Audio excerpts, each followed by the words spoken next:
मेरे लिए सूर्या पैलेस जो है ना, पैसे की मशीन नहीं है, ये प्यार का जरिया है। I am passionate about it.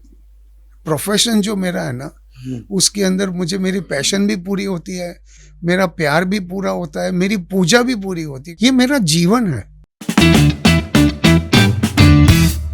नमस्कार, स्वागत है आपका उस कार्यक्रम में जिसका नाम है बातें अनलिमिटेड, अनकही बातें जिंदगी की। आज हमारे मेहमान हैं श्री पीयूष शाह, बड़ौदा शहर की एक जानी मानी शख्सियत, होटल सूर्या पैलेस जो आज ग्रैंड मैक्योर वडोदरा सूर्या पैलेस के नाम से जाना जाता है, उसके संस्थापक हैं। एक सफल बिजनेसमैन और उससे भी पहले एक नायाब इंसान, बहुत ही सॉफ्ट स्पोकन, सरल मधुर स्वभाव के मालिक। देश के बड़े राजनेता हों या अभिनेता, पीयूष भाई को सब भली भांति जानते हैं। तो चलिए मेरे बड़े भाई समान और आज के मेहमान का स्वागत करते हैं और उनसे उनकी ज़िंदगी की ढेर सारी बातें करते हैं। नमस्कार पीयूष भाई, आपका स्वागत है। आप हमारे इसरार पर यहाँ तशरीफ़ लाए तो हमारे लिए फ़ख्र की बात है। मैं आपसे कुछ ना पूछूं तो शुरू कहाँ से करेंगे? मैं शुरू करूँगा, मेरी और आपकी जो दोस्ती है, और हमारी दोस्ती के कितने 25 साल से ऊपर हो गए जी। तो मैं दोस्ती के उन मीठे लम्हों को याद करके शुरू करूँगा, क्योंकि आपके सामने बैठूं और मेरा फ्लैशबैक में आपसे जो मेरा इतने बरसों का जो प्यार है वो सामने नहीं है, ऐसा तो हो ही नहीं सकता। हाँ, मजबूरन अगर आप कोई सवाल करें, उस सवाल का मुझे जवाब देना पड़े और उसके बारे में मैं सोच में खो जाऊं, वो चीज़ अलग है। पर अगर कोई सवाल नहीं है तो मेरे और आपके प्यार के अलावा इसमें बीच में कुछ आता ही नहीं है। चलिए, ये आपकी शफ़क़त है, आपका प्यार है मेरे लिए।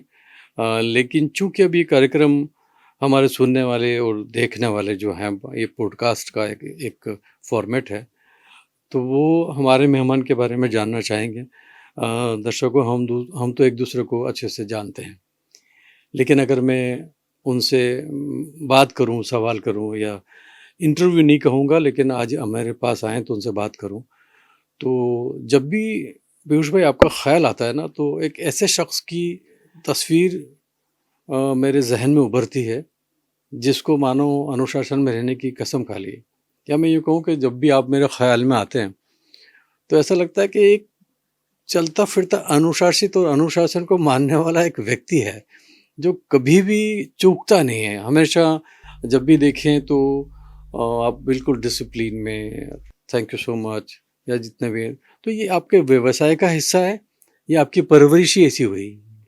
इसको मैं दो हिस्से में बांटना चाहूँगा कि जो मेरा व्यवसाय है वो डिसिप्लिन, गेस्ट के लिए एक रिस्पेक्ट, एक कमिटमेंट, और हमारे यहाँ गलती के लिए कोई स्कोप नहीं रहता है। अगर मुझे आपको सिर्फ एक कप चाय भी पिलानी है तो वो भी मुझे अपनी तरफ से तो सही पिलानी पड़ेगी, क्योंकि अगर चाय का अगर एक कप आपका टेस्ट बिगड़ गया तो मेरी तो पूरी ज़िंदगी का जो मकसद है वही फेल हो गया। क्योंकि मैंने ये व्यवसाय जो सिलेक्ट किया ना, वो बहुत सोच समझ के लेना पड़ा। मेरे लिए मेरे यहाँ जो आने वाला ग्राहक है वो खाली मैं बोलने के लिए, या हमारे यहाँ कोई कह गए हैं कि अतिथि देवो भव, उस टाइप का स्टीरियोटाइप या बोला रटा रटाया वर्ड नहीं है। पर मैं जेन्युइनली, एक मेरा अंदर से बैकग्राउंड भी है, मेरा अंदर से एक अपना कैरेक्टर भी है। मुझे लोगों से प्यार बहुत होता है और लोगों को पत्थर के अंदर भगवान दिखता है। मुझे सामने, मेरे सामने जो भी मेरा मेहमान है, मेरे यार दोस्त हैं, मेरी फैमिली है, ये मुझे जीते जागते लोगों के अंदर मुझे मेरा भगवान दिखता है। और मेरे भगवान का नाम है उनका प्यार, जो उनका प्यार मेरे प्रति होता है। और वो जो मैं पूरे दिन, ये प्यार जो मुझे मिलता रहता है, वो मुझे बहुत बहुत अंदर की खुशी या आनंद या परमानंद मुझे देता है। और मैंने ये आप जान के ये बिजनेस को सिलेक्ट किया। जी। थोड़ी मजबूरी भी थी, क्योंकि 3 पीढ़ी से पापा की तरफ से और 3 पीढ़ी से मेरी माँ की तरफ से हम लोग ये फूड और सर्विस के व्यवसाय में ही रहे। हालांकि मेरे दोनों बच्चे भी अभी चौथी पीढ़ी भी इसी व्यवसाय में हैं। और ये व्यवसाय में डिसिप्लिन एक कंपल्शन है। जैसे कि हमारे बेटे का एक्सपोर्ट का काम है, वो यूके में, यूएसए में, कनाडा, ऑस्ट्रेलिया में एक्सपोर्ट करता है। अब वहाँ तो क्या है कि सॉल्ट का परसेंटेज फिक्स है, आपने जो खाना बनाया उसके अंदर ऑयल परसेंटेज फिक्स है। अगर आपके अंदर सिस्टम नहीं है, डिसिप्लिन नहीं है, तो आप क्वालिफाई नहीं हो सकते। पर जब मैंने बोला कि इसको मैं 2 हिस्से में बांटूंगा, तो एक हिस्सा जो है वो एक मैनेजरल एस्पेक्ट है। अब जैसे मैं चाहूँ तो भी शॉर्ट्स पहन के होटल के अंदर टी शर्ट पहन के नहीं जा सकता, क्योंकि वहाँ जो गेस्ट है उसका एक रिस्पेक्ट है, उनकी अमान्य है, उनको जो भी एक इज्जत देनी है, उसके लिए कुछ तो डिसिप्लिन चाहिए। और दूसरा, हॉस्पिटैलिटी इंडस्ट्री के अंदर एज अ टीम लीडर, मुझे मेरी जो पूरी टीम है 250 लोगों की, उनके सामने भी एक रोल मॉडल के तरह से मुझे पेश आना पड़ता है।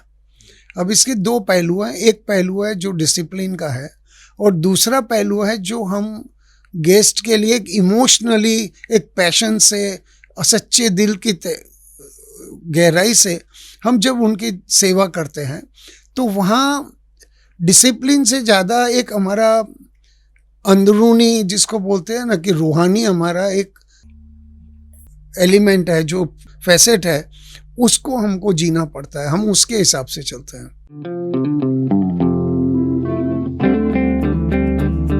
जहाँ तक मेरी पर्सनल लाइफ का सवाल है, मेरे जो स्कूल के दोस्त हैं, मेरे जो कॉलेज के टाइम के दोस्त हैं, या जो भी अभी दोस्त हैं, वो जानते हैं कि मैं कितना शरारती हूँ। मुझे सच पूछिए ना तो जिसको गुजराती में टिखड़ कहिए ना, एक टीजिंग, या जो वो मेरी पर्सनल लाइफ का, मेरी पर्सनालिटी का एक हिस्सा है। मुझे मैं कभी भी सीधा नहीं बोल सकता। मुझे थोड़ा उसके अंदर, जैसे घर जाता हूँ और पानी पीना है तो मैं मस्ती में ये बोलता हूँ कि मटके में पानी हो तो दे देना। अब ये क्या है कि एक मेरा स्वभाव है। तो आप जिसको डिसिप्लिन बोलते हैं, आप जिसको बोलते हैं, वो एक फसाड है, और अंदर जो पीयूष है उसमें अभी भी एक बच्चा बैठा हुआ है। दोस्त के घर हम लोग बैठे थे, कॉफी पीने गए थे डिनर के बाद में, तो उसकी वाइफ ने बड़ा अजीब सा पानी का गिलास दिया। वो पानी के गिलास का बेस नॉर्मली तो फ्लैट होता है, चपट होता है जी। उसके अंदर वो गोलाकार था। मतलब उसको लट्टू की तरह घुमाए ना तो आराम से 5 मिनट तक वो ग्लास घूमता ही रहता था टेबल पर। अब उसको लेके मैं इतना एक्साइटेड हो गया कि मैं आधा घंटे तक उससे खेलता रहा। अब आज मेरे 74 पूरे होने जा रहे हैं, 75वां लग गया है। 74 तो हो गए, 75वां चल रहा है। पर मेरे अंदर 75 साल की उम्र में भी डिसिप्लिन तो है, प्रोफेशनल है, 55 साल से इस काम में हूँ, तो वो भी एक अपने हिसाब में कास्ट किया हुआ प्रोडक्ट है। पर अंदर का जो बच्चा है ना, वो अभी भी वही जिंदा है, और वो अभी भी बहुत टिकड़बाज है, मस्तीखोर है, जिंदा दिल है, और बहुत खुशी से, प्यार से जीता है। तो चलिए सर, मेरे जो सवाल थे उनके कई सारे जवाब तो आपने शुरुआत में दे दिए, लेकिन फिर भी हमारे सुनने वाले और देखने वाले ये तो जानना चाहेंगे कि आपकी ज़िंदगी कहाँ से शुरू हुई, आपका जन्म कहाँ हुआ, घर में कौन कौन थे, कैसा था बचपन उस वक्त, तो वो एक थोड़ा सा बताएं ताकि लोग पीयूष शाह का वो पार्ट भी जानें जो ज़िंदगी कहाँ से शुरू हुई। नफीस भाई, पीयूष जो आप बायोलॉजिकल पीयूष, जो शारीरिक भौतिक पीयूष जो देख रहे हैं ना, इसका जन्म 1952 जनवरी में हुआ था जी, और एक मध्यम परिवार में हुआ। जॉइंट फैमिली थी, पिताजी 6 भाई थे, बुआ थी, दादा दादी थे। मैं भाग्यवान हूँ कि मैंने अपने परदादा को भी देखा, और 14 साल की उम्र तक उनकी सेवा करने का मुझे बहुत आनंद मिला है। तो आप समझते हैं कि अपने देश में, हिंदुस्तान के अंदर जन्म मिलना ही बहुत बड़ी भाग्य की बात है। जी। यहाँ 6 ऋतु हैं, सभी प्रकार के कॉस्मोपॉलिटन सिटी है बड़ौदा। महाराजा गायकवाड़ के टाइम से ही ये तो कॉस्मोपॉलिटन सिटी रही। तो जो बेसिक संस्कार मुझे मिले ना, तो उसके अंदर केयरिंग और शेयरिंग जॉइंट फैमिली से मिला, और जो एक सोशल जो ओपननेस बोलते हैं ना, कि जिसमें समावेशी, सबको साथ में लेके चलने का, वो हमारे इस शहर का अपना खुद का एक संस्कार है जो मुझे स्कूल से मिला। तो मैं जो आज हूं उसके अंदर सबसे जो इम्पोर्टेंट इन्फ्लुएंस है, वो सबसे पहले तो मेरे माँ बाप का, मेरे दादा दादी का, मेरे परदादा का। क्योंकि मुझे परदादा को भी मुझे मालूम है कि जब मैं छोटा था तो सुबह में दर्शन करने जाते थे, उंगली पकड़ के मुझे ले जाते थे, बाद में मैं उनकी लाठी बन के जाता था। तो पहले गाय को घास चारा डालते थे, फिर जो भी वहाँ पर डिप्राइव्ड लोग होते थे उन लोगों के लिए कहीं ना कहीं से खाने का बंदोबस्त करते थे। तो जो करुणा और दया का भाव है वो दादा के अंदर से मिला, परदादा के अंदर से। दादा को मैंने देखा था कि सर्दी के दिनों में कई बार रात को ठठुरते आते थे। जो गर्म कपड़े पहन कर गए उन्होंने, तो कहीं देखा कि बाहर कोई व्यक्ति तकलीफ में है तो अपना गर्म कपड़ा उतार के उसको पहना दिया। मतलब जो प्रेम, करुणा, दया, जो भी आप, मेरे को शब्द तो मत बांधिए क्योंकि मैं कोई साहित्यकार नहीं हूँ, पर एक इंसानियत जो थी ना, वो मेरे खून में, डीएनए में ऊपर से उतर के आई है। और माँ बाप का तो मैं क्या भी बोलूँ, वो तो बहुत दोनों के दोनों एकदम सरल सहज लोग थे और बड़े संतोषी जीव थे। वो हमेशा उन्होंने बोला कि बेटा संतोष की रेखा दौड़ के रखना, मर्यादा रखना। और आज जैसे मैंने सूर्या पैलेस बेशक थोड़ा बड़ा बना लिया है, पर ऐसे मैं चाहता तो 100-200 सूर्या पैलेस बनाना मेरे लिए डिफ़िकल्ट बिल्कुल भी नहीं था। पर क्योंकि माँ बाप के संस्कार थे तो उसकी वजह से एक मैंने लक्ष्मण रेखा दौड़ दी थी कि इससे ऊपर मेरे को भौतिक संपदा के लिए मरना नहीं, मुझे जीना है। फैमिली बैकग्राउंड बहुत बड़ा था। फिर पिताजी ने मुझे पौंडीचेरी आश्रम की एक स्कूल थी, उसके अंदर उन्होंने मुझे दाखला कराया। अभी भी आपको ताजुब होगा, पर ये जो मेरे गले में पेंडेंट दिख रहा है, मेरी 92 इयर्स की एज की टीचर थी उषा बेन श्रॉफ। उन्होंने अपने 92nd बर्थडे के दिन मुझे अपने गले से उतार के ये पेंडेंट पहनाया था। वो 92 की थी, अभी 2 साल पहले की बात है जी। तो जो स्कूल के अंदर, जो स्कूल का वातावरण, स्कूल के संस्कार, स्कूल के जो शिक्षक गण था, जो भी मेंटोर्स थे, उनका जो कंट्रीब्यूशन है वो भी अपने आप में अद्भुत था। आपको 1-2 छोटे छोटे एग्जाम्पल देता हूँ कि हमारी स्कूल में पहली बात तो लड़के लड़कियों के बीच का कोई जेंडर भेद नहीं होता था। अच्छा। अगर हमारे यहाँ परेड होती थी तो लड़का लड़की सब एक लाइन में खड़े होना होता। किरण पटेल करके एक लड़की थी साउथ अफ्रीका की, वो लड़की काफ़ी लंबी थी तो पहले 4-5 लोगों में आती थी लाइन में। एक अहमदाबाद का प्रदीप शाह करके बनिया था, वो बहुत नाटा छोटा था, हाइट मुश्किल से 5 फुट 1 इंच 2 इंच होगी, वो पिछले लाइन में 2-3 नंबर पर आता था। पर हमारी स्कूल में चाहे वो परेड होता था या बैंड होता था, लड़के लड़कियों का ग्रुपिंग अलग नहीं था। तो जो मदर के संस्कार थे, पहली बात उन्होंने जेंडर भेद हटा दिया था। सेकंड नंबर के ऊपर हायरार्की नहीं थी हमारी स्कूल में। मतलब हर एक टीचर के लिए ये कंपलसरी था कि जो हमारी एक्टिविटीज थी उसमें वो सिर्फ हमको गाइड नहीं करते थे, हमको शिक्षा दीक्षा नहीं देते थे, वो पार्टिसिपेट करते थे, मैंडेटरी था। जैसे मेरे स्कूल के प्रिंसिपल थे डॉक्टर फिलिप, केरला के थे, पीएचडी किया था उन्होंने एकेडमिक्स में। उनकी हाइट बड़ी मुश्किल से 5 फुट 2 इंच या 5 फुट 3 इंच रही होगी।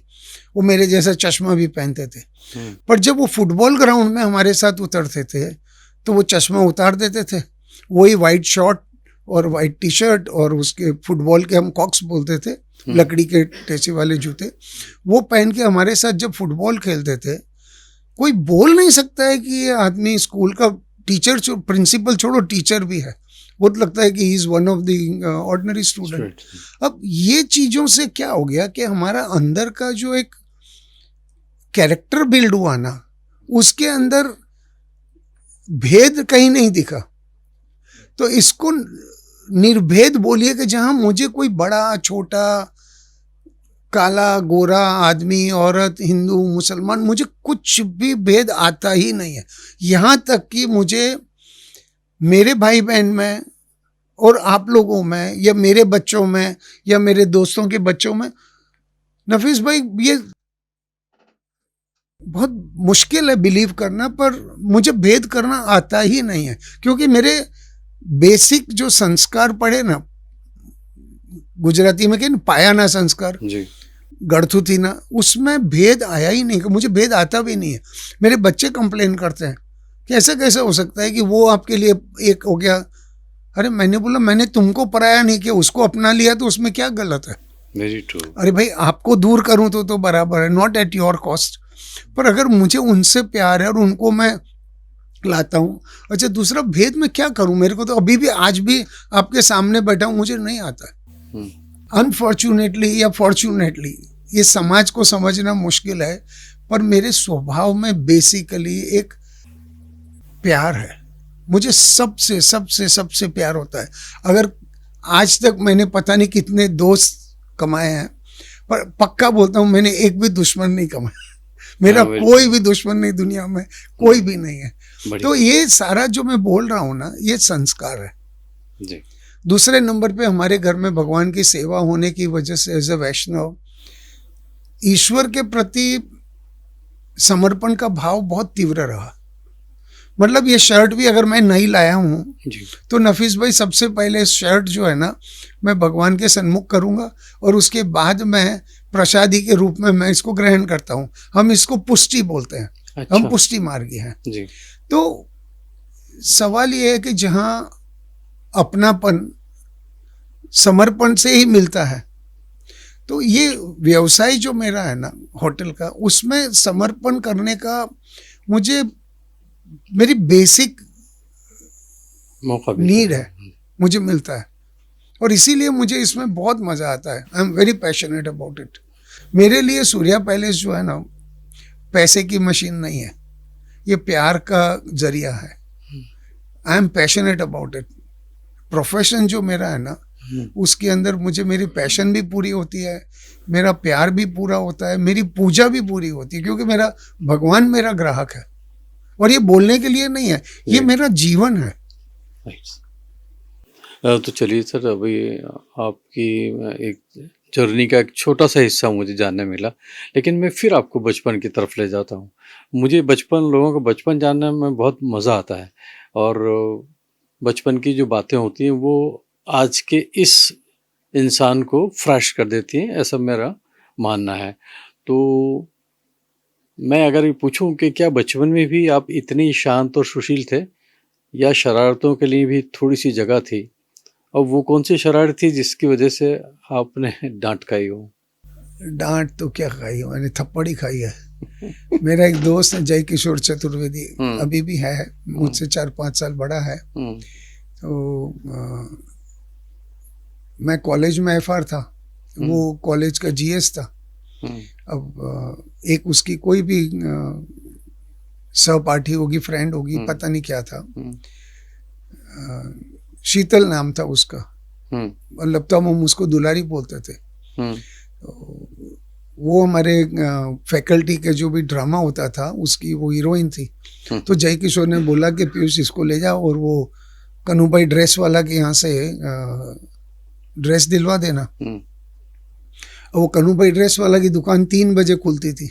हम्म, हम लोग बराबर 3 बजे पहुंच गए। उस दिनों मेरे पास में बुलेट मोटरसाइकिल हुआ करता था। हम्म, अब वो कन्नू भाई पता नहीं खाने के बाद में लेट गया होगा तो थोड़ा लेट आया, दुकान लेट खोली।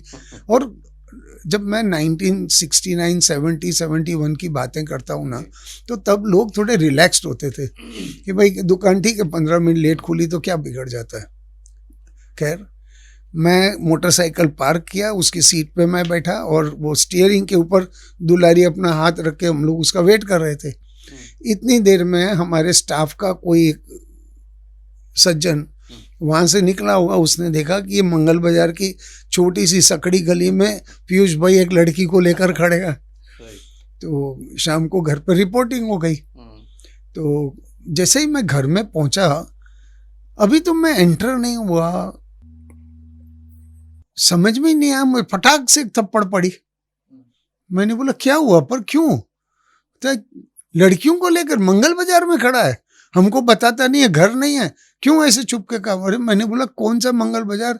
मैं तो वो जय किशोर चतुर्वेदी के बोलने पर हमारे ड्रामा की हीरोइन को ड्रेस दिलवाने ले गया था, और वो तो मैं तो एज ए सोल्जर काम कर रहा था। तो शरारत नहीं थी, पर थप्पड़ तो पड़ी थी। तो जरूरी नहीं है कि थप्पड़ शरारत पे ही पड़ती है। पर बचपन में तूफानी तो खैर हम लोग बहुत थे। मेरे शरीर के ऊपर चाहे उल्टा पैर है, सीधा पैर है, उल्टा हाथ है, सीधा हाथ है, चेहरे पर भी आप देखेंगे तो दर्जनों मेरे ऊपर घाव लगे हुए हैं। तो मस्ती तूफान ये तो सब हमारे 5 पोड़ के जो भी बच्चे हैं ना, अहमदाबादी पोड़ और लिमड़ा पोड़, इनसे आप जिसको आप सीधापन बोलते हैं ना, ऐसा नहीं। We are all street smart और बहुत मस्तीखोर रहे। अब जैसे होली के टाइम पर हम लोगों को खर्चे भी होते थे, तो पैसा अगर दुकानदारों से जमा करते थे, अगर किसी ने पैसा नहीं दिया तो मुझे अभी भी याद है कि रमेश भाई जोशी की एक दुकान, बहुत फेमस दुकान थी कोठी पोड़ के सामने, हाउस होल्ड। अच्छा। उनके बच्चे भी शायद अभी हैं यहाँ पर, रमेश भाई तो नहीं रहे होंगे। उनके पास लेने का पैसा, उन्होंने पैसा नहीं दिया और हमको बेइज्जत करके निकाल दिया। तो रात को उनका बड़ौदा में उस जमाने में एक्रेलिक के बैकलिट जो साइन बोर्ड थे, उसमें हाउस होल्ड का शायद नंबर पहला, दूसरा, तीसरा होगा, नया नया आया था। Harish arts I think. Harish तो पेंटर था। अच्छा। ये एक्रेलिक का बनाया हुआ, मुझे लगता है कि वो तानाजी पेंटर के आसपास का कोई होगा। रात को हमने उसका बुक्का निकाल दिया। उसके ताले के अंदर हम लोगों ने खूब सारा डामर गला गला के डाल दिया। मतलब इन शॉर्ट की शरारत में कौन कौन साथ रहता था? फिर एक बार एक जुबेली का जो दूसरा वाला गेट है ना, तारकेश्वर के बाजू में, वहाँ एक फरसान की दुकान थी। अब हम लोग सब दोस्त जमा होते थे तो किलो 2 किलो भजिया भजिया तो खाने को चाहिए ना। पैसा तो पॉकेट मनी तो नहीं होता था जी। तो उनके पास में जब जाते थे तो बेचारा किलो 2 किलो दाल वड़ा, भजिया, पकोड़ा, भाकरवड़ी कुछ भी बांध देते था। एक बार पता नहीं क्या उसका मूड खराब था या क्या था, तो उन्होंने मना कर दिया, निकलने से नहीं देना भजिया।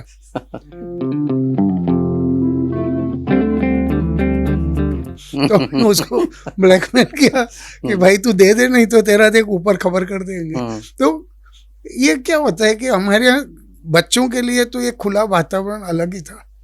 और आज भी मैं तो समझता हूँ कि जो पोड़ में रहने का जो 4 महीना वो अलग है। सोसाइटी के अंदर तो क्या है कि बाजू की बिल्डिंग में 2 दिन से कोई मरा पड़ा है ना, तो लोगों को बास आएगी तब पता लगता है। पोड़ों में तो सब चीज एक दूसरे के साथ में शेयर करते थे। हमारा वाड़की व्यवहार बहुत सुंदर होता था, ओटला परिषद बहुत अच्छी होती थी। अब वो आजकल यहाँ इस जमाने में थोड़ा उसके लिए वहीं जाना पड़ता है। तो अब आपने पोल का जिक्र किया, तो मैं एक्चुअली जो पहले पूछा था कि पर्टिकुलर जन्म कहाँ हुआ आपका? मेरा जन्म बड़ौदा में हुआ, पर बेस्ट पार्ट क्या है कि डॉक्टर ठाकुर भाई पटेल का हॉस्पिटल था। हमारी जो दुकान थी कड़िया मस्जिद के पर, उसके सामने ठाकुर भाई का हॉस्पिटल था जी। तो ठाकुर भाई पटेल के हॉस्पिटल में जिस ऑपरेशन थिएटर में मैं पैदा हुआ था, आगे चल के वो मेरी प्राइमरी स्कूल का हमारा क्लासरूम भी बना था, तो वो अच्छा। ठाकुर भाई के यहाँ हम लोग, मेरा जन्म हुआ था। और बाद में थोड़े दिन मतलब 4th स्टैंडर्ड तक मैं न्यूरा हाई स्कूल में पढ़ा, और बाद में मुझे ये नारगोल जो अरविंद आश्रम की जो स्कूल थी उसके अंदर मुझे दाखला करा दिया था। और वो तो समुंदर के किनारे बहुत सुंदर वातावरण था, मतलब मैं आपको बता ही नहीं सकता कि इतना मेरे जीवन का सबसे जो सुनहरा समय था वो स्कूल का, जो दरिया किनारे पर नारगोल में जो स्कूल थी वहाँ पर था। आज भी कभी कभी मैं ध्यान में बैठता हूँ, ट्रांस में जाता हूँ आंख बंद करके, तो मेरी उड़ान सीधी नारगोल में जाके अटकती है। और वहाँ के जो सरू के जंगल होते थे, समुंदर का किनारा, कि जहाँ सूर्यास्त होता था तो पूरा वातावरण एक गोल्डन ग्लो का, ऑरेंज कलर का हो जाता था। वो सुहाने पल तो अभी भी वैसे के वैसे ही दिमाग में फ्रेश हैं। और बाद में फिर मैंने वापस आके यहाँ 1 साल सरदार वल्लभ भाई विद्यालय में किया, और फिर MS यूनिवर्सिटी से मैंने BCom किया और LLB किया। 71-72 में कॉमर्स फैकल्टी का मैं FR भी रहा, मेरे साथ में कोको था और दूसरे भी दोस्त हैं अभी भी। तो I was a student union leader. अब नफीस भाई, मैंने कभी किसी को एक गाली नहीं दी, एक थप्पड़ नहीं मारा, किसी को घोड़ा गधा साला तक नहीं बोला। फिर भी पॉलिटिक्स ऐसा होता है कि आप छोड़ नहीं सकते। तो मेरे ऊपर 19 पुलिस केस हुए, अटेम्प्ट टू मर्डर 307, 19, 307, 19 केसेस। भगवान की दया से 3.5-4 साल लगे, पर सब में से एकदम बरी हुआ। पर बड़ौदा के जो सबसे अच्छे अच्छे लॉयर्स थे ना, वो सब मेरे पापा के दोस्त थे। हर्षद राय थे, अंजारिया साहब थे, महेंद्र भाई व्यास थे। इन सब लोगों ने मेरे केस, उस जमाने में पैसे की वैल्यू नहीं थी, यारी दोस्ती रिलेशन बहुत बड़े होते थे, तो उन्होंने सब ने मेरे केस लड़े और मैं एकदम निर्दोष था और निर्दोष प्रूव होके वापस आया। पर मुझे ऐसा लग रहा है कि मेरे कैरेक्टर का एक छोटा सा हिस्सा लाल कोर्ट में भी डेवलप हुआ है।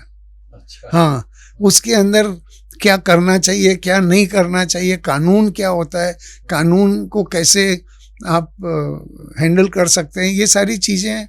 और वहीं से मैंने फिर लॉ करने का विचार किया। बचपन के बाद जवानी जिंदगी का वो दौर है जहाँ इंसान दुनिया के रिश्तों को बहुत करीब से महसूस करता है।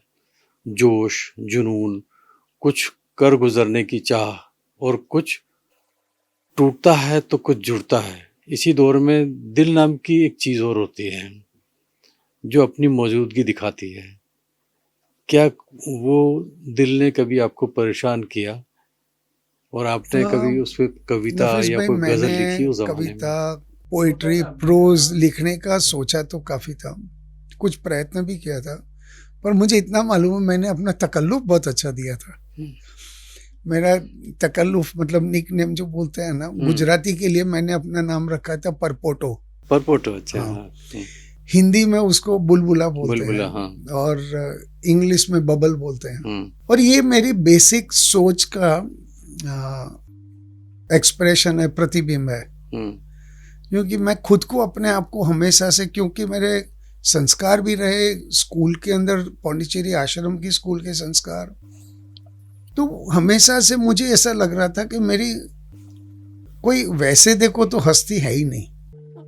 जिसको बोलते हैं ना कि एक अपना, आपने वर्ड बोला कि आपको किसी चीज ने, दिल ने परेशान किया, पर पता नहीं मेरे अंदर पहले से एक बहुत प्यार भरा दिल था और वो सबके लिए एक बराबर था। जवानी के अंदर ऐसा नहीं है, क्योंकि मैं स्टूडेंट यूनियन लीडर था तब तक, तो मेरे पास में काफ़ी कुछ, मेरी अपनी मोटरसाइकिल तो थी, पर मुझे मेरे दादाजी ने, क्योंकि मेरा 18 साल की उम्र पे मैंने गौरव होटल शुरू किया, और पहले साल में इतना मैंने कमाया कि मुझे दादाजी ने एक फिएट गाड़ी गिफ्ट भी दी। अच्छा। मेरे फर्स्ट 18th बर्थडे पर गिफ्ट में मिली। गाड़ी था, घर था, सब कुछ था, पैसा था, छूट थी पैसे की। तो कुछ लोग ऐसे होते हैं कि इस चीज़ को लेकर भी अट्रैक्ट होते हैं, पर मैं हमेशा से फैमिली ओरिएंटेड इंसान रहा। मुझे मेरे माँ बाप से, मेरी फैमिली से, मेरे भाई बहन से एक बहुत अंदरूनी जुड़ाव था। तो मैं सबको यही बोलता था कि देखो दोस्त, अपन दोस्ती के लिए अच्छे हैं, बाकी अगर जिंदगी के अंदर लाइफ पार्टनर बनना है तो उसके लिए तो मेरी माँ डिसाइड करेगी, मैं नहीं डिसाइड कर सकता। अभी आपको ताज्जुब लगेगा, इसका मतलब ये नहीं है कि इंसान के अंदर किसी के लिए स्पेशल खिंचाव नहीं होता है, पर वो एक खिंचाव जो है ना, एक मर्यादा होती है, एक डिसिप्लिन जो आपने बोला ना, वो होता है। प्यार और डिसिप्लिन दोनों का एक बैलेंस है। किसी भी सुहागन के लिए आप देखिए तो सुहागन के माथे पे बिंदी लग गई या किसी औरत ने शादी कर ली, फिर उसकी लक्ष्मण रेखा वो बांध देती है। मेरे नसीब से मेरी लक्ष्मण रेखा जब मैं कुंवारा था तभी मैंने बांध दी थी कि मेरे माँ बाप और उसके अलावा कुछ नहीं चलेगा मेरे को। तो यारी दोस्ती, अपनी गहरी दोस्ती आज भी है। जिनसे मैं 1970 से प्यार करता था उनसे आज तक मेरा रिश्ता आज भी है, पर वो एक ऐसा है कि जिसे उसमें कोई उस टाइप के, जिसको लोग बोलते हैं ना चाहत, कि जिसके साथ में बैठ के आपको कोई शारीरिक छेड़छाड़ करने का मन करे, उस टाइप की चाहत कभी नहीं थी। हाँ, पर प्यार अपनी जगह पर सच्चे दिल से आज भी है। 55 साल के बाद भी वो प्यार अपनी जगह पर बरकरार है, और एक से नहीं है, अनेक से है। मतलब प्यार ऐसा होता है कि रिश्तों में ना बंधे। प्यार कैसे, ना बहन ना भाई आप ना मुझे माँ बताओ ना, ना, छोड़ो, लेकिन प्यार तो है। लेकिन आपसे एक मुझे मर्यादा। प्यार है तो मैं कौन सा आपका रिश्तेदार हो गया? आपका मेरा क्या रिश्ता है? गायत्री से भी प्यार है, गायत्री के पापा से भी प्यार था, योगेश भाई से भी प्यार है। हमारे यहाँ, मैंने आपको पहले बोला कि हमारे यहाँ बचपन से जेंडर का भेद नहीं आया, हायरार्की नहीं आई, ये बड़ा है छोटा है, आदमी है औरत है। और प्यार एक, पता नहीं, मेरा बेसिक नेचर है, मेरा स्वभाव है, मेरी प्रकृति है, कुदरती है। और ये मैं ऊपर वाले की देन, माँ बाप के संस्कार, स्कूल के संस्कार समझता हूँ। मेरे सदगुरु थे केवलानंद जी महाराज, वो बताते थे, घट जल सागर नीर नहीं दोई, ईश्वर जीव भेद नहीं कोई। हमको तो शिव और जीव के बीच में भेद करना नहीं सिखाया, तो इंसान और इंसान में भेद कहाँ से करूंगा? Very true. मेरा तेरा नहीं आया, मेरे को कभी था नहीं और आता नहीं, और आज भी नहीं है। तो जो कॉलेज के दिनों में प्यार नहीं था ऐसा नहीं है, पर उनसे प्यार आज भी कायम है, और उतना ही है। आज 18 साल के लड़के के दिल में जो एक वार्मथ होती है, जो एक चाहत होती है, जो एक उमंग होता है, जोश होता है, अभी भी बरकरार है। पर जरूरी नहीं है कि वो लड़कियों के लिए ही था, लड़कों के लिए था, कोई भाव से था या कोई शारीरिक अट्रैक्शन, उस टाइप का कभी भगवान की दया से नहीं आया। हमेशा से एक अपनापन जो चाहिए ना, मुझे कॉलेज के टाइम से मुझे बहुत मिला, अभी भी मिल रहा है। आज योगेश भाई के साथ भी मेरी दोस्ती 45 साल हो गए, अटूट है। अच्छे बुरे सब वक्त हमने देखे, चढ़ाव उतराव सब देखा, पर हमारी दोस्ती के अंदर कभी भी 19-20 नहीं हुआ। योगेश भाई के साथ में कोई ऐसा मजेदार घटना जो आपको याद रह गई हो? कितनी, बाप रे, असंख्य असंख्य। एक आध ये जो सुरसागर के बीच में जो भगवान शंकर की मूर्ति का जो भी बनी है जी, तो मैं और योगेश भाई हमेशा सावली जाते थे, सावली वाले स्वामी जी के पास। वो भी मेरे गुरुओं में से एक गुरु थे जी। तो एक दिन उन्होंने अपनी गुफा में से जाके 2 नारियल निकाले, एक नारियल योगेश भाई के हाथ में दिया, एक नारियल मेरे हाथ में दिया, और हम दोनों से संकल्प कराया कि सुरसागर के बीच में पानी निकालोगे तो अंदर शिव जी का शिवालय निकलेगा, प्लिंथ अधूरा है मंदिर, या तो मंदिर पूरा करोगे या उसके ऊपर मूर्ति बैठाओगे। और दूसरा बोलते, जैसे जगन्नाथपुरी की रथ यात्रा निकलती है, ऐसी शिव परिवार की रथ यात्रा बड़ौदा में शिवरात्रि के दिन निकलनी चाहिए। अच्छा। अब उसका उन्होंने डायमेंशंस भी दिए थे कि भाई नंदी 16 फुट बाय 8 फुट का होगा, हाइट 21 फुट की होगी, सब स्पेसिफिकेशन दिए थे।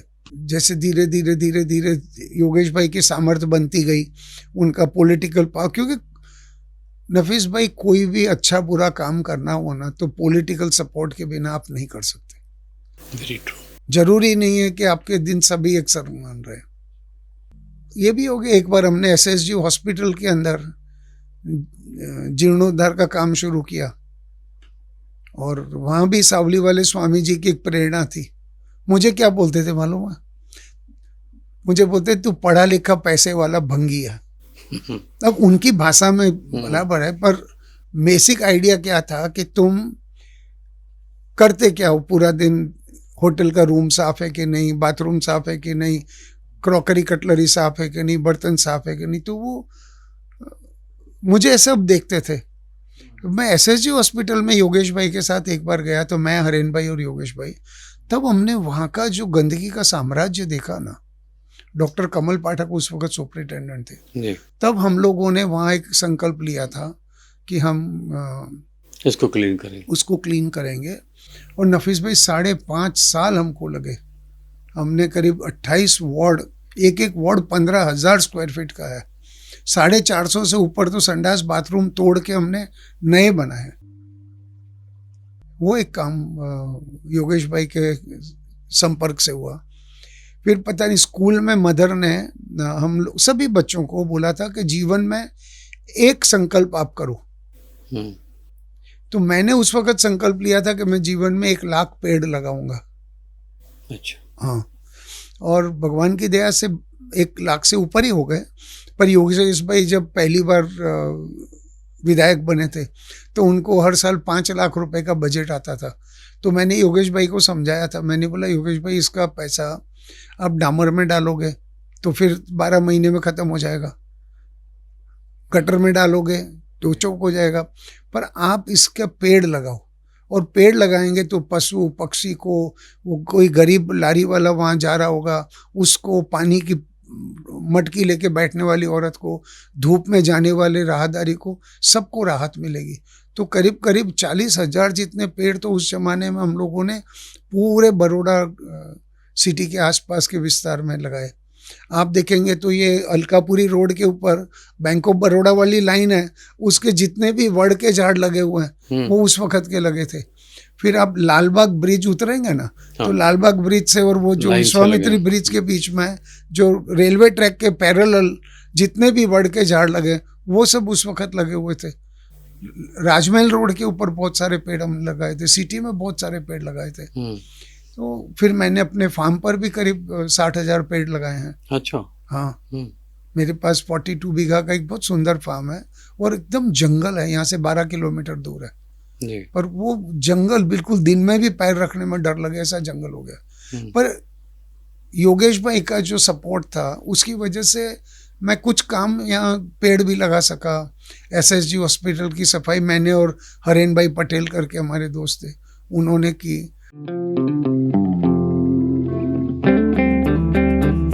ऐसी यादों में ले जाऊं क्योंकि ये जो हमारे देखने वाले और सुनने वाले हैं वो देख रहे हैं वो कार्यक्रम जिसका नाम है बातें अनलिमिटेड, अनकही बातें जिंदगी की। अगला सवाल, स्कूल और कॉलेज के बाद का समय अक्सर जिम्मेदारियां और संघर्ष से भरा होता है सर, कैसा था वो संघर्ष जिसने आपको इस मुकाम तक पहुंचाया? संघर्ष तो होते ही हैं। देखिए इसमें जब तक जीना तब तक सीना, इसको किसने पूरा कीना।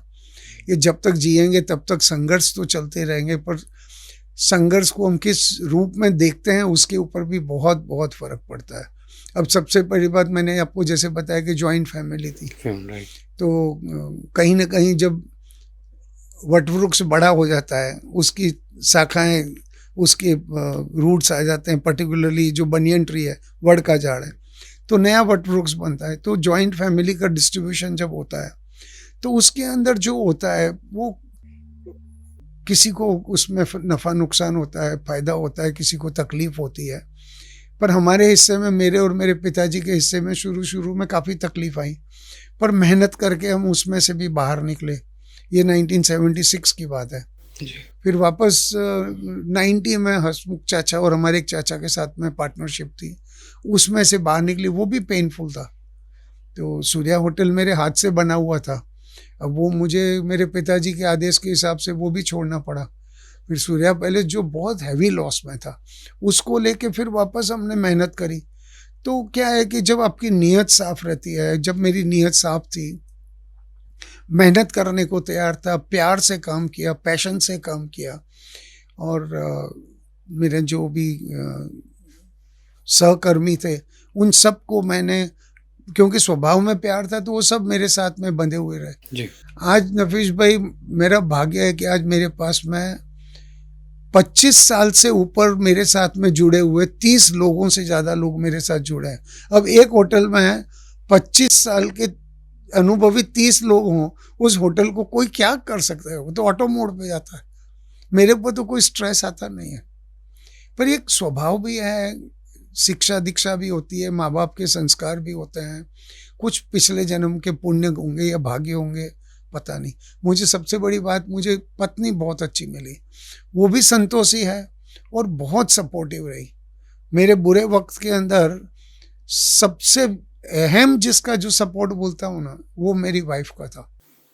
बड़ी बात है। मतलब कि रीढ़ की हड्डी की तरह वो मेरे पीछे खड़ी रही, बड़ी मजबूती से खड़ी रही और आज भी खड़ी है। ये हमारी शादी का 50वां साल चल रहा है। 50 साल तक उसने मुझे और ये मेरा जो सोचना था कि मेरे वाइफ कौन होगी, ये तो मेरी माँ डिसाइड करेगी, और ये मेरी सोच जो है ना वो सही निकली, क्योंकि माँ की नज़र से सही गलत क्या है वो छूट नहीं सकता। माँ अपने बच्चे के लिए सब कुछ बेस्ट से बेस्ट करती है, अपनी फैमिली के लिए बेस्ट से बेस्ट। तो उसने मुझे वाइफ भी ऐसे चूज़ करके दी कि जो मेरे को फुल सपोर्ट किया। और ऐसा नहीं कि मेरे को बुरा वक्त नहीं आया, उसके अंदर उसने फुल सपोर्ट किया। बहुत अच्छा वक्त है तब भी उसको ऐसा नहीं है कि मुझे ये दिला दो, वो दिला दो, हीरे दिला दो, गाड़ी दिला दो, बंगला, कुछ भी नहीं। जो है मैं उनको जाके देता हूँ, उनको जो योग्य लगता है वो खर्चा करते हैं, बाकी वो बचत करते हैं। तो संघर्ष तो है। और संघर्ष तो देखिए, एक बात है कि अगर ट्रेन चलती है तो पटरी के ऊपर पहिए चलेंगे, तो पटरी और पहिए के बीच में भी तो संघर्ष होगा कि नहीं होगा। फ्रिक्शन तो लाइफ का दूसरा नाम है, पर उसको हम कैसे लेते हैं ना, वो सारे संस्कार और जो भी हमारे ऊपर माँ बाप के, स्कूल के टीचर्स के, और जो सदगुरु केवलानंद जी महाराज, या मांजलपुर में एक जैन मुनि भगवान थे चंद्रोदय विजय महाराज साहब, सावली वाले स्वामी जी थे, प्रमुख स्वामी का मेरे ऊपर बहुत ज़्यादा अनुराग रहा। बहुत उन्होंने प्यार दिया मुझे। जब प्रमुख स्वामी ने देह छोड़ा तब मुझसे किसी ने पूछा तो मैंने बोला, दुनिया जिसको बापा बोलती है, मैं तो उनको माँ के स्वरूप में देखता हूँ, क्योंकि उनकी गोद में जब कभी भी मैंने सिर रखा मुझे ऐसा लगा कि जैसे मैं मेरी माँ की गोद में बैठा हूँ। उनका हाथ जो पड़ता था या धब्बे जो मारते थे, अंदर से बड़ा सुकून मिलता था। तो मेरा भाग्य रहा है। बड़ौदा की भर्ती भाग्यवान है, कितने बड़े बड़े संत, इतने अच्छे अच्छे संत बड़ौदा के आसपास में मिले हैं। संघर्ष तो दूसरा, मैं तो समझता हूँ कोई इंसान ऐसा नहीं होगा कि जिसने संघर्ष नहीं किया हो। सवाल ये है कि अपना एटीट्यूड क्या है। मेरा एटीट्यूड हमेशा से क्या रहा नफीस भाई, कि प्रॉब्लम और अपॉर्चुनिटी जो है ना, वो हमेशा जीवन में, सबके जीवन में बराबर बराबर की रहती है। जैसे दुनिया में आदमी और औरत का रेशियो, मेल फीमेल का रेशियो करीब करीब हाफ हाफ रहता है, धरती ओट हाफ हाफ रहती है, दिन रात हाफ हाफ रहते हैं, वैसे प्रॉब्लम अपॉर्चुनिटी आधे आधे रहते हैं। पर अगर हमको अपॉर्चुनिटी को साइड पे रख के प्रॉब्लम को कैसे अपॉर्चुनिटी बनाए, सीखने के लिए, आगे बढ़ने के लिए, वापस ये रिपीट नहीं हो, तो उसको मैं समझता हूँ कि अपॉर्चुनिटी के साथ अगर प्रॉब्लम को अपॉर्चुनिटी में कन्वर्ट कर दिया तो अपॉर्चुनिटी मतलब पूरी लाइफ एक पॉजिटिव हो जाती है। ये छोटा सा जो जीवन है ना, वो पल पल जीने लायक बन जाता है। संघर्ष में अगर मैं उसको नेगेटिव लेता हूँ ना, तो यही जीवन कभी तो जीने लायक दिखता है और कभी मतलब मौत जैसा दिखता है, नरक जैसा लगता है। तो ये एटीट्यूड है, और ये एटीट्यूड बच्चों के संस्कार से शुरू होते हैं, चाहे वो माँ बाप के हों, स्कूल के हों, अपने पीयर प्रेशर जो भी है। मेरे यार दोस्त इतने, योगेश भाई जैसे दोस्त हों, आप गलत करना चाहो तो आपको नहीं कर सकते, क्योंकि टाइम ही नहीं मिलता था। कुछ ये काम करो, कुछ वो काम करो, ये अच्छा करो, वो अच्छा करो। लड़ाइयाँ भी उनके साथ हमने बहुत लड़ी थी। लोक हित रक्षक समिति बनाई थी, जिसमें स्कूल की फीस वगैरह का चला था। उससे भी पहले नवनिर्माण का आंदोलन जब हुआ था, तो LMP बिल्डिंग के अंदर आज वो, माफ़ करें ललित भाई के बच्चे मुझे, पर LMP बिल्डिंग कांच का बिल्डिंग था आर्ट्स फैकल्टी के सामने। सबसे पहले पत्थर हमने फुटपाथ से उखाड़ के वहाँ पर मारे थे, क्योंकि चिमन भाई उस वक्त चीफ मिनिस्टर थे। तो वातावरण नहीं था, विद्यार्थियों के विपरीत था। तो नवनिर्माण का आंदोलन हुआ, लोकहित रक्षक का हुआ। तो विद्यार्थी काल में भी आंदोलन तो थोड़े बहुत, यानी इस प्रकार का भी संघर्ष रहा आपका? वो भी संघर्ष से है, और वहीं से फ्रिक्शन से आदमी पैदा होता है। मैं तो बोलता हूँ कि आग में तपने के बाद ही सोना कंचन बनता है। एक मेरा बहुत ब्यूटीफुल मेरी सोच है कि जैसे पहाड़ों के ऊपर से पत्थर में से निकल के झरना निकलता है, तो चट्टानों को काटते हुए झरना नीचे आता है। अब वो चट्टानों को जब काटता है तो कहीं ना कहीं चट्टान कट के लुढ़कती लुढ़कती लुढ़कती नीचे आती है। फिर वो पानी के बहाव के साथ सैकड़ों मील तक वो पत्थर चलता जाता है। पर उसका क्या होता है कि उसके आसपास की जो भी कच्ची मेटल है वो टूटती चली जाती है, और बीच का जो उसका गर्भ का हिस्सा रहता है एकदम कड़क और सॉलिड रहता है, उसको पाषाण बोलते हैं। अच्छा। इसको पत्थर बोलते हैं, उसको पाषाण बोलते हैं। ये जो पाषाण है ना, वो असली फ्रूट है। तो लाइफ के संघर्ष के बाद में जो विजडम आती है, जो बोल्डनेस आती है, जो फियरलेसनेस आती है, वो असली फ्रूट है। और मैं बोलता हूँ कि भाग्य है कि मुझे काफ़ी कुछ सीखने को मिला है, पर कभी मैंने इस चीज़ को लेकर अपने आप को दबा हुआ फील नहीं किया कि संघर्ष में क्या होगा। चलिए, इतनी सारी बातें हुई पीयूष सर आपसे, तो वो अभी तक जितनी बातें थी हमें इसको गंभीरता लिए हुई थी। कोई ऐसा वो खुशी का पल जब आप बहुत खुश हुए हो किसी बात पर? अरे वाह, हर पल। आपको एक खुशी का मैं बताता हूँ कि जिस दिन भगवान शंकर की मूर्ति पूरी हुई थी ना सूरसागर में, और उस दिन जो लाइट वाइट लगाने के बाद में पहला नज़ारा लोगों के सामने तो बाद में आया, मेरी आंखों से चौधार आंसू निकले थे।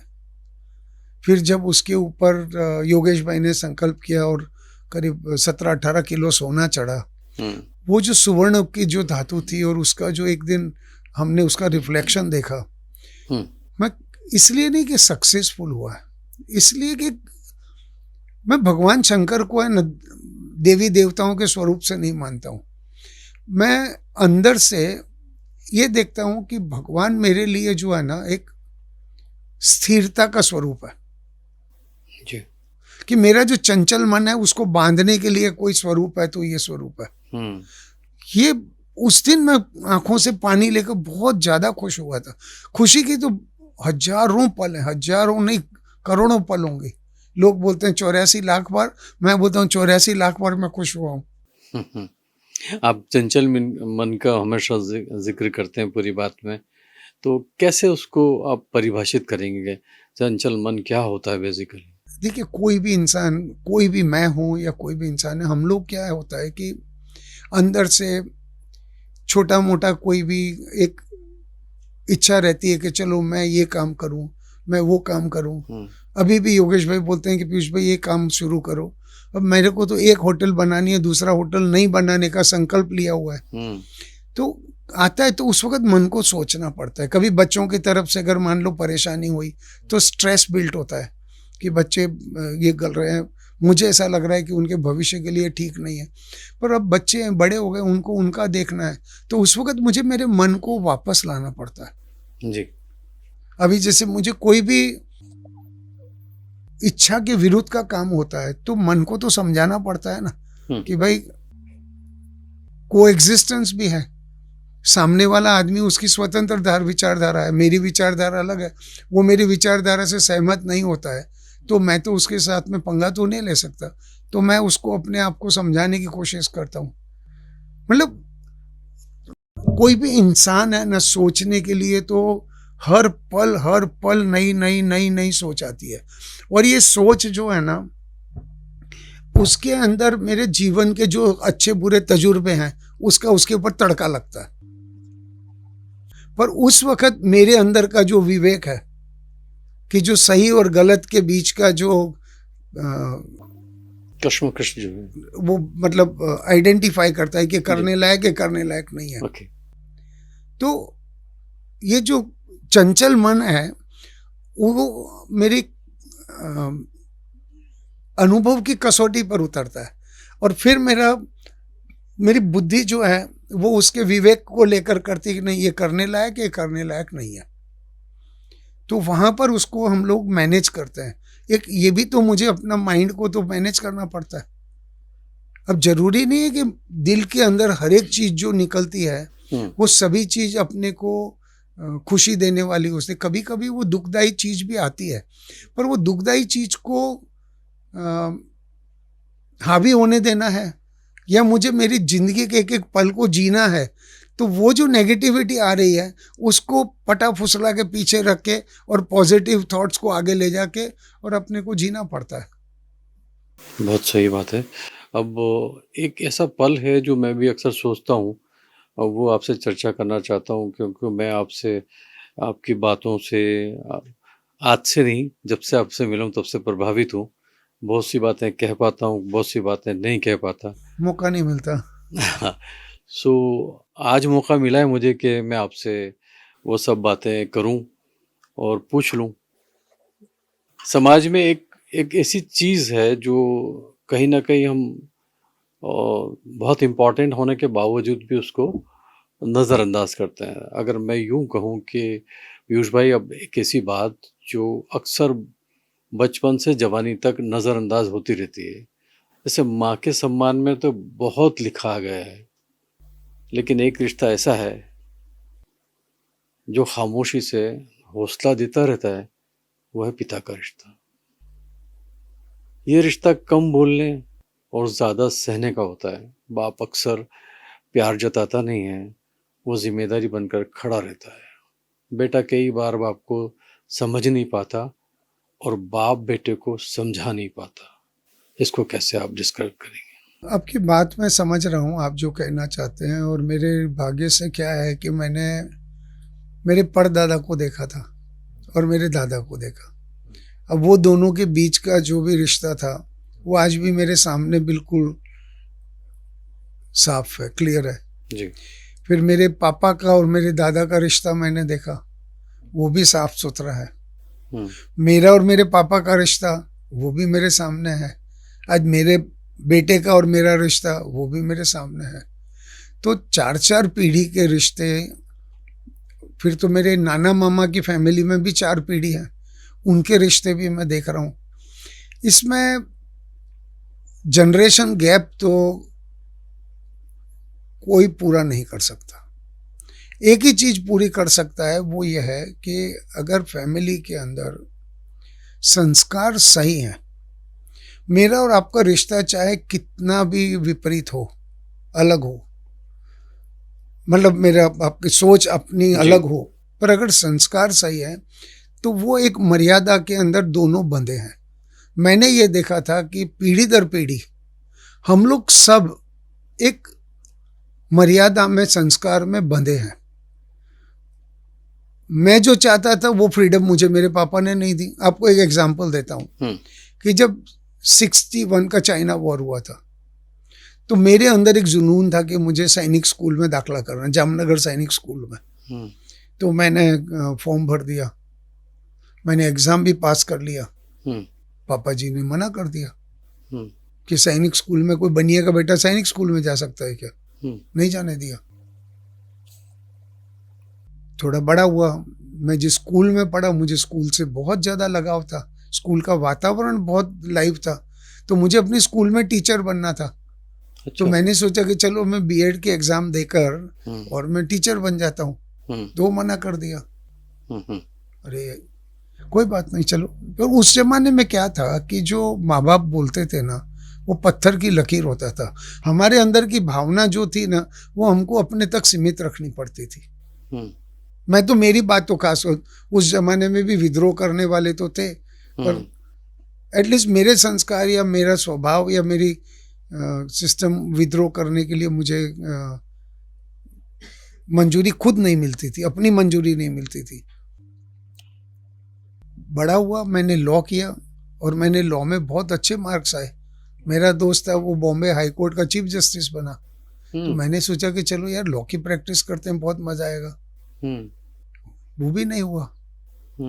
फिर धीरे धीरे धीरे धीरे धीरे धीरे जब मैं पापा के साथ में काम में लगा, तब मुझे आध्यात्मिक उन्नति हो रही थी मेरी पैरेलल, और तब मुझे लगा कि ये काम जो है ना, इसमें भी अलग टाइप का सुकून है, कि जिसमें सेवा का भाव मिल रहा है, और मुझे इसमें दोनों है।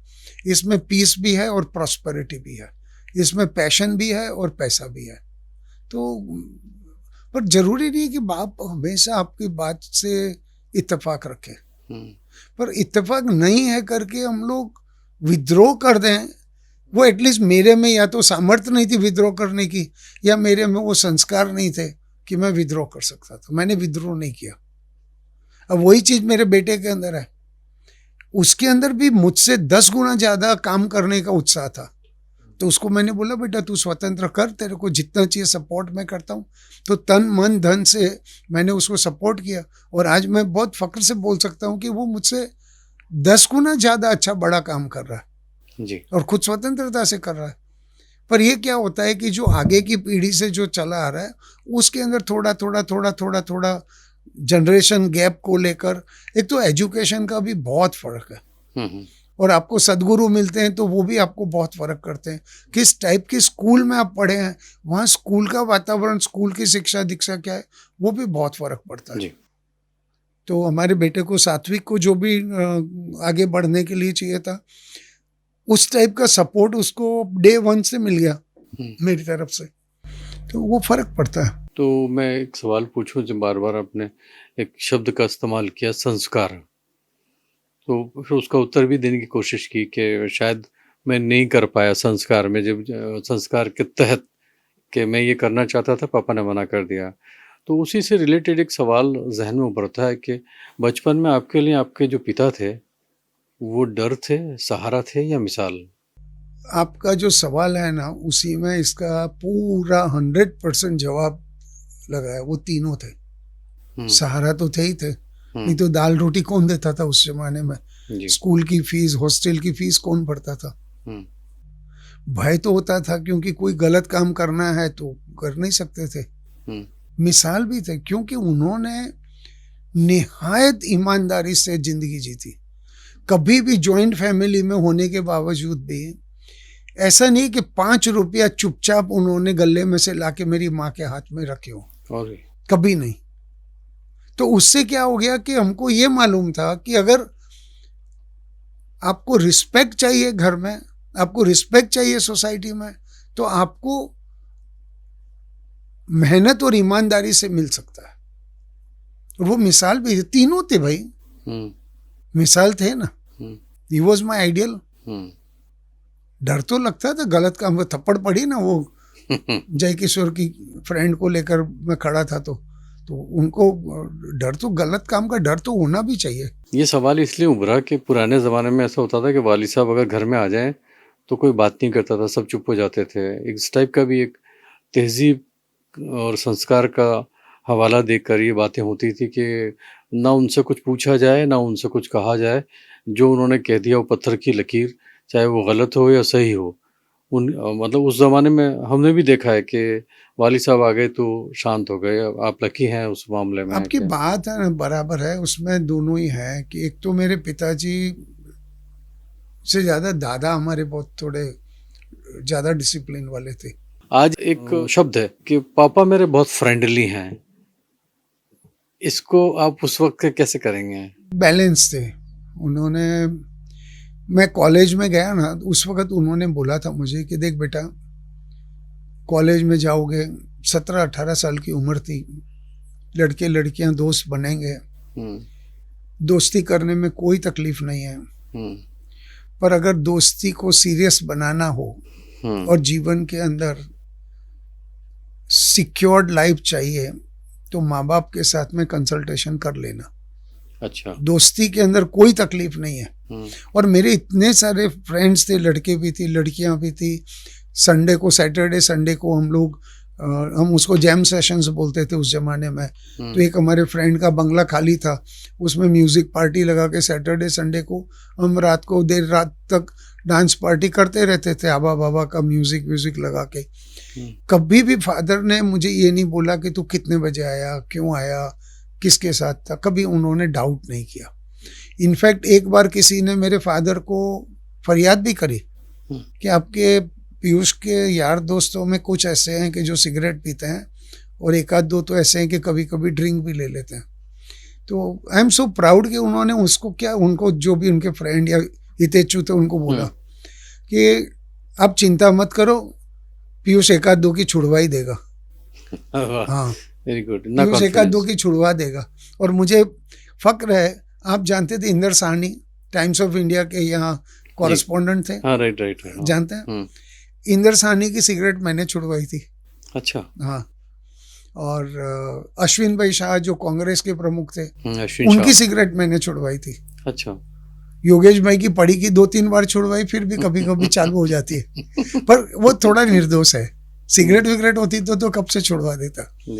मेरा स्टाइल था कि अगर आपसे मुझे सिगरेट छुड़वानी है तो आपको, अगर मेरे दोस्त हैं तो बोलूंगा कि पहली बार सिगरेट पीते देखा तो 24 घंटे जूते नहीं पहनूंगा, दूसरी बार अगर आपको सिगरेट पीते देखा तो 7 दिन तक जूते नहीं पहनूंगा, और तीसरी बार सिगरेट पीते देखा तो सिर मुड़वा के लोगों को बोलूंगा मेरी दोस्ती मर गई। तो ये मेरा थोड़ा सत्याग्रह टाइप का अभिगम रहा। आपने किस किस को कहा ऐसा कि मैं 3 दिन तक? इंदर साहनी को, अश्विन शाह को। मान गए वो लोग? छूटका ही नहीं उनका।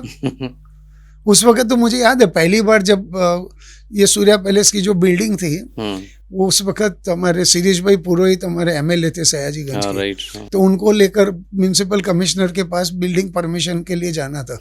तो सानी मुझे ले जाने वाले थे। अब उनका ऑफिस, अगर आपको ध्यान हो तो सूर्या उसके बाजू में टाइम्स ऑफ इंडिया का ऑफिस था, सूर्या होटल के बाजू में। राइट। जब मैं गया तो उसके हाथ में सिगरेट थी, फुटपाथ पर मेरा वेट कर रहे थे। मुझे देखते ही सिगरेट नीचे डाल के उसको पैर से मसल दिया उन्होंने, और सिगरेट तो सिगरेट थी, पड़ी थी। मैंने बोला सानी तुमने सिगरेट पिया, अभी आज मैं जूता नहीं पहनता। तो ड्राइवर को बोला कि जूता मैंने गाड़ी में रखवा दिया। तो बताया मैं तेरी बिल्डिंग परमिशन के लिए नहीं आऊँगा, कमिश्नर के पास तेरे को अकेला जाना है, जा। मैं बोला मुझे नहीं चाहिए बिल्डिंग परमिशन, मैं अकेला भी नहीं जाऊँगा, जाऊँगा तुम्हारे साथ, पर अगली बार कभी जाएंगे। नहीं गया मैं, कोई बात नहीं। फिर उसके कुछ दिनों के बाद, महीने 1.5 महीने के बाद बड़ौदा में राइट्स थे। नॉर्मली टाइम्स ऑफ इंडिया का ऑफिस 8 बजे बंद हो जाता है। उस दिन करीब 9:30 बजे और सानी का ऑफिस खुला था। तो मैं अंदर गया तो एस्ट्रे के ऊपर सिगरेट जल रही थी, और मैं गया, मैंने बोला कि सानी सिगरेट जलाई ना तुमने? गंदी गंदी गालियां देने लग गया। बोलते हरामजादे तेरी वजह से तो सिगरेट मैंने पफ नहीं मारा एक। मैंने बोला खाली, मैंने बोला पैसिव स्मोकिंग तो कर रहे हो ना। फिर गालियां दे के मुझे निकाला। पर एनीवे, पर उस दिन के बाद सानी ने सिगरेट, अभी भी he is there in Delhi, आप कभी फोन करके पूछिए कि सिगरेट आपके किसने छुड़वाई। अनफॉर्चुनेटली अश्विन भाई नहीं है, पर अश्विन भाई की भी सिगरेट मैंने इसी कंडीशन पे छुड़वाई थी। तो पापा को भरोसा था मेरे ऊपर कि पीयूष 2-4 की सिगरेट छुड़वाएगा, पर वो खुद तो नहीं पिएगा। पापा सर एक ऐसा नाम होता है कि उसी से हमारे आगे का चलता है। उसी पर अगर मैं यूँ कहूँ कि बाप और बच्चे का जो रिश्ता होता है, सारी बातें तो अच्छी नहीं होती, लेकिन कभी कभी ऐसी चीज़ होती है कि कभी ऐसा हुआ है कि आप उनसे कुछ कहना चाहते थे लेकिन कह नहीं पाए? थप्पड़ वप्पड़ तो खाई है, ऐसा नहीं है कि वो हमेशा से स्मूदी हम टिडोरी रहे, ऐसा नहीं था। उनका थोड़ा टेम्परामेंटल इशू तो था ही। और फॉर्चुनेटली मेरे पापा तो ओपन माइंडेड थे, तो he was very very receptive. मेरे साथ नहीं, मेरे भाई बहन सबके साथ में ही वॉज वेरी फ्रेंडली। तो नहीं बोलूँगा, पर he was open minded.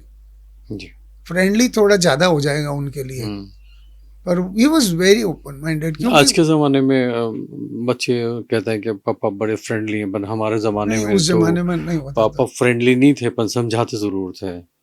Friendly का मतलब ऐसा है कि कुछ भी कह दो, कुछ भी सुन लो। तो देखिए नफीस भाई, मुझे याद नहीं है कि कभी मेरी माँ ने मुझे गोद में लेके और गाल पे कभी पप्पी करी हो।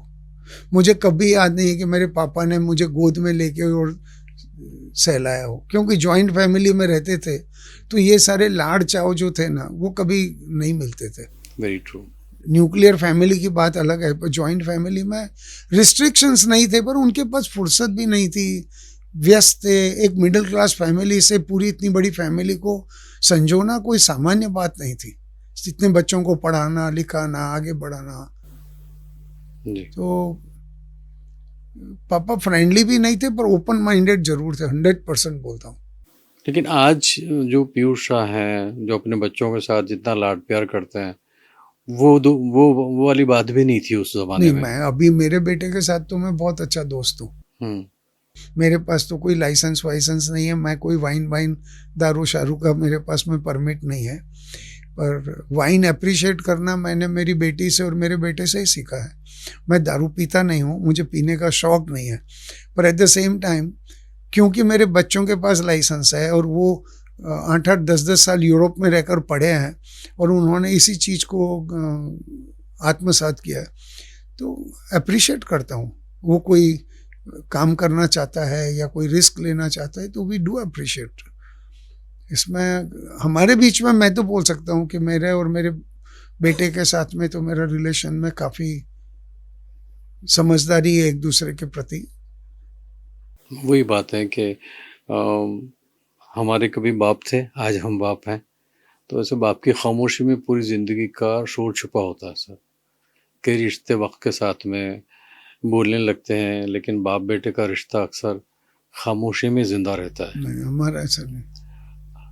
शायद इसलिए कि दोनों चाहते हैं कि सामने वाला कमज़ोर ना दिखे, शायद इससे मैं इत्तेफाक रखते होंगे। मगर आज भी आपके मन में फिर एक बार पूछूंगा, अपने पिता से कहने के लिए कुछ अधूरा रह गया हो तो देर नहीं हुई है। कभी कभी एक खामोश मुस्कान भी सारी बात कह देती है। इससे उल्टी एक बात करता हूँ आपको कि मुझे बराबर याद है, रक्षाबंधन का दिन था और मेरे पापा का 75th बर्थडे था। उनका बर्थडे रक्षाबंधन के दिन आता है। अच्छा। और वो रक्षाबंधन हमारी जॉइंट फैमिली है, वो हर बार एक एक त्यौहार एक एक घर पे हम लोग सेलिब्रेट करते हैं। तो उस वक्त रक्षाबंधन मेरे घर पर, जहाँ श्रीनगर सोसाइटी में भी रहता हूँ, वहाँ पर सेलिब्रेट हुआ। पापा ने अपने 25-30 फ्रेंड्स को बुलाया, हमारी जॉइंट जो इमीडिएट फैमिली उसके अलावा भी दूसरे 25-30 रिश्तेदारों को बुलाया, मुझे नहीं बताया। और जब सब लोग जमा हो गए तो एक छोटी सी विधि कराई उन्होंने ब्राह्मण से। मेरे को समझ में नहीं आया क्या विधि है। वो विधि ये थी, फिर सोफे पे मुझे और मेरी वाइफ को बैठाया और बीच में आके खुद बैठ गए और सबको बोला कि आज से मेरा 75 साल आज पूरे हुए हैं, आज से मैं पीयूष का पुत्र हूँ और वो मेरा पिता है। आज से वो जो बोलेगा उस हिसाब से मैं जीऊँगा। और फिर मेरी माँ को और मेरे भाई बहनों को बोला कि आज तक तुमने मेरी बात को सर आंखों पे रखा, आज के बाद में पीयूष जो बोलेगा वो तुम्हारे लिए पिता तुल्य होगा। अब इसमें छुपाने वाली बात या ऐसा, मेरे को समझने की ट्राई कर रहा हूँ। आपके सवाल को मैं ध्यान से सुन रहा हूँ, समझ रहा हूँ, पर ऐसा कुछ हम दोनों के बीच में उस टाइप के एक मैच्योर्ड लेवल के ऊपर थे ना, तो नहीं कह सकते। हाँ, कहने का ढंग हो सकता है कि कैजुअल नहीं था, अच्छी तरह से बोलना पड़ता था। अलग से बैठ के अकेले में हम दोनों बात कर लेते थे। आज भी मेरे भाइयों से बात करनी होती है, जनरल मस्ती मजाक सबके बीच में कर, कोई सीरियस बात होती है तो हम बंद कमरे में हम 3 भाई अकेले बैठ के कर लेते हैं, 10 मिनट में पूरा हो जाता है। वैसे पिताजी के साथ में कोई सीरियस बात होती थी तो हम लोग डिस्कस कर सकते थे, पर कभी झिझक नहीं हुई कि हम ये सब्जेक्ट नहीं डिस्कस कर सकते। चलिए, अभी अपनी बातचीत का काफ़ी दूर लंबा चला, तो अब एक और सवाल मन में है कि आज ऐसा मौका है पीयूष भाई आपके लिए कि जो अभी नहीं कहा तो कब कहेंगे? आपके परिवार, अपने बच्चों से कुछ कहना चाहेंगे? सबको बताना चाहेंगे कि उनके साथ, उनका जो साथ है आपके लिए कितने मायने रखता है? और एक और दूसरी बात है, कितना मायने रखता है, लेकिन हम जब पढ़ लिख कर बड़े होते हैं तो अपने जीवन संघर्ष में चले जाते हैं, तो बच्चे उस वक्त कब बड़े हो जाते हैं हमें पता ही नहीं चलता। जब उनके साथ में हम सोचते हैं कि लाइए हम भी उनके साथ थोड़ा मौका या अवसर मिलता है कि उनके साथ रहने का, तो वो अपने जीवन संघर्ष में संघर्षशील हो जाते हैं और वो अपनी राह पे चले जाते हैं। कभी जब फुर्सत में बैठे हों तो ये ख्याल आता है कि हाँ, 100% आता है इस चीज़ को लेकर। बहुत साफ दिख रहा है कि जो मुझे बच्चों को वक्त देना चाहिए था, वो वक्त मैं क्वालिटी टाइम बच्चों को नहीं दे पाया हूँ। मैं भी नहीं दे पाया, मेरी वाइफ भी नहीं दे पाई। हालांकि अपनी तरफ से परवरिश करने के लिए हमने उनको अच्छे से अच्छी स्कूल में भेजा। बेटी को हमने नैनीताल की सेंट मेरी स्कूल, जो काफ़ी दूर थी, काफ़ी एक्सपेंसिव थी, फिर भी भेजा। दोनों बच्चों को स्विट्ज़रलैंड में ग्रेजुएशन के लिए भेजा। देने के लिए सहूलियत के नाम पर हमने उनको सब कुछ दिया, हमने उनको प्यार भी दिया, पर जो एक क्वालिटी टाइम देना चाहिए था ना, वो शायद मुझे ऐसा लग रहा है कि ये चीज़ को लेके अभी भी मेरे मन में थोड़ा मलाल है कि हम लोग क्वालिटी टाइम उनको दे नहीं पाए थे। जो बच्चों का आज जो मेरा बेटा है, वो जो अपने बच्चों को टाइम देता है, नफीस भाई, मैं बहुत प्राउड फील करता हूँ। हफ्ते में 4 दिन, 5 दिन, 6 दिन सात्विक खुद खाना बना के अपनी वाइफ को और बच्चों को खिलाता है। वाह, उसको शौक भी है, प्यार से बनाता भी है, पर बच्चों के साथ में वो क्वालिटी टाइम भी देता है, वाइफ को भी क्वालिटी टाइम देता है। मैं बच्चों को क्या, मैं तो बोलता हूँ कि वाइफ को भी जो मुझे क्वालिटी टाइम देना चाहिए था, क्योंकि ये जो उधेड़ बूंद थी, आपाधापी थी, उसके अंदर कहीं ना कहीं ये चीज़ का, क्योंकि हमारे संस्कारों में इस चीज़ का लेकर मैंने उदाहरण नहीं देखा पहले, न मेरे परदादा में देखा, दादा में देखा, पापा में देखा। कहीं भी वाइफ को इम्पोर्टेंस देना या बच्चों को इम्पोर्टेंस देना, ये जॉइंट फैमिली में कभी कंसेप्ट ही नहीं था। अरे हम लोग तो 35-40% पास मार्क से पास हो गए स्कूल में, तो पूरी गली मोहल्ले के अंदर आइसक्रीम जाती थी, केसर के पेड़े जाते थे कि मेरा बेटा पास हो गया। कौन से स्टैंडर्ड में पास हो गया वो किसी को नहीं मालूम, पास हो गया बस। तो ये चीज़ हम लोगों ने डेफिनेटली कहीं ना कहीं हमारे संस्कार में, हमारी नॉलेज में, हमारे जहन में आई नहीं, और वो नहीं आई करके हमारा जो जेन्युइन टाइम था वो शायद हाथ से निकल गया। अब आज समझ में आ रहा है, पर आज मुझे ऐसा लग रहा है कि it is too little too late. Try कर रहे हैं, अभी भी चालू है, पर it is too little too late. तो आज कह दीजिए ना उनको कि अब नहीं दे पाए, कैमरा में सीधा देख कर कह दें। उसमें मैं खुल के अभी भी मैं तो बोल रहा हूँ, वैसे भी मुंह पे बोलो, और आपके माध्यम से भी मैं बोलना चाहता हूँ कि सबसे पहले तो मैं मेरी वाइफ को बोलना चाहूँगा कि मुझे जो जीवन में आपको एक क्वालिटी टाइम देना चाहिए था, जो एक अकेलेपन में जो टाइम देना चाहिए था कि जहाँ हम दोनों ही रहें, तीसरा कोई नहीं आए, वो टाइम मैं दे नहीं पाया। और अभी मेरी कोशिश जारी है, और आगे भी ये कोशिश और भी तीव्रता से जारी रहेगी। बच्चों के लिए भी मैं तो बोलना चाहता हूँ कि मैं एक बाप होने के नाते जो मुझे आपको एक वक्त देना चाहिए था, वो वक्त मैं नहीं दे पाया हूँ, और इसका मुझे मलाल है। और उसके लिए मैं इन लोगों से मैं माफ़ी भी मांगता हूँ, क्षमा याचना करता हूँ, और आगे एक दिल से मैं विश्वास दिलाना चाहता हूँ कि मेरे से जो भी बन पड़ेगा वो टाइम मैं अपने बच्चों को और बच्चों के बच्चों को जरूर दूंगा। कामयाबी जो होती है वो ये एक बलिदान मांग ही लेती है जाने अनजाने में। मुझे कहीं ना कहीं ऐसा लगता है कि हर कामयाब जो इंसान है उसकी ज़िंदगी में ये लम्हा जो आपने अभी बयान किया वो खाली रह ही जाता है। नफीस भाई, अगर आप मुझे परमिशन दे तो मैं आपसे डिसएग्री करता हूँ जी। वो इसलिए कि मेरे सामने सात्विक है, मेरा बेटा है, वो मुझसे 10 गुना ज़्यादा कामयाब है जी। और वो बहुत अच्छा क्वालिटी टाइम अपने बच्चों को देता है, वो कॉन्शियसली देता है, सिस्टमेटिक। नहीं तो रोज शाम को ऑफिस से आने के बाद कौन बाप ऐसा है कि जो घर में 10-10 नौकर हैं फिर भी वो खाना बना के खुद अपने हाथ से बना के खिलाता है। बहुत बड़ी बात। तो मतलब कि सेक्रीफाइस या उसका सवाल नहीं है। सवाल क्या है कि उसके बारे में आदमी को एक कॉन्शियसनेस आनी जरूरी है। Very true. सात्विक के केस में वो कॉन्शियसनेस उसके अंदर आ गई है। अपने बुजुर्गों को मैं इसके लिए जिम्मेदार नहीं ठहरा रहा हूँ, मेरी गलती है, पर ये चीज जरूरी नहीं है। अगर अभी से माँ बाप को संस्कार में पड़ जाएं, जो टू बी पेरेंट्स हैं या जो न्यू पेरेंट्स हैं, वो लोग अगर इस चीज की प्रायोरिटी को समझ लेना तो कहीं ना कहीं वो टाइम बचा के बच्चों को दे सकते हैं। और मैं देना चाहूँगा और देना ही चाहिए। और ये कमी मेरे में रह गई है, पर भगवान की दया से, ऊपर वाले की मेहरबानी से सात्विक में ये कमी नहीं रही है। तो ये जरूरी नहीं है कि सेक्रीफाइस करना ही पड़ेगा, ये जरूरी नहीं है। बातें अनलिमिटेड नाम है इस कार्यक्रम का।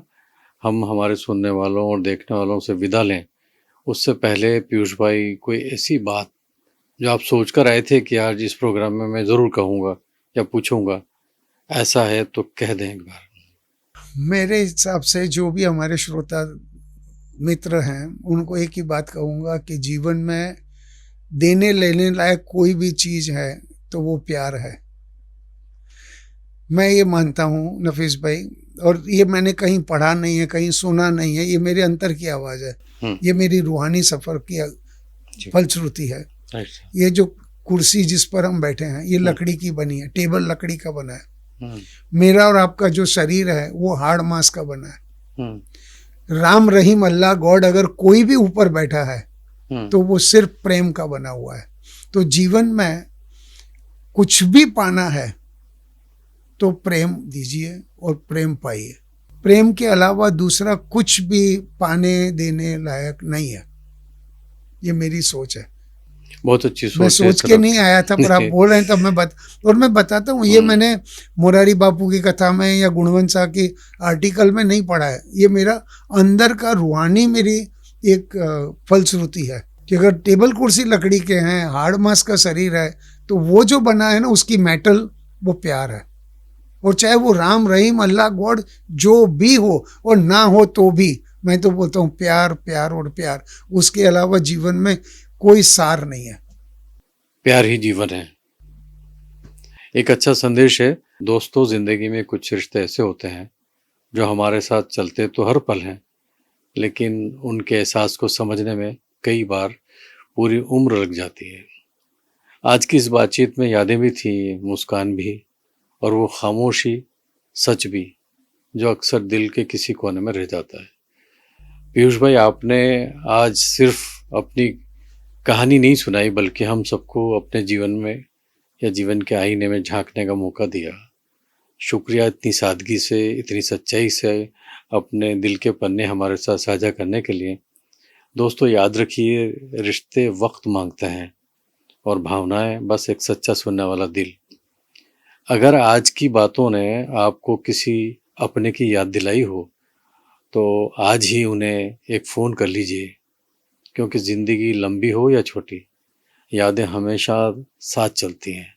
इसी एहसास के साथ मैं आपसे इजाज़त चाहता हूँ। फिर मिलेंगे एक नई कहानी के साथ, एक नई ज़िंदगी के सफ़र के साथ, उस कार्यक्रम में जिसका नाम है बातें अनलिमिटेड, अनकही बातें ज़िंदगी की। नमस्कार। Thank you so much sir. Pleasure.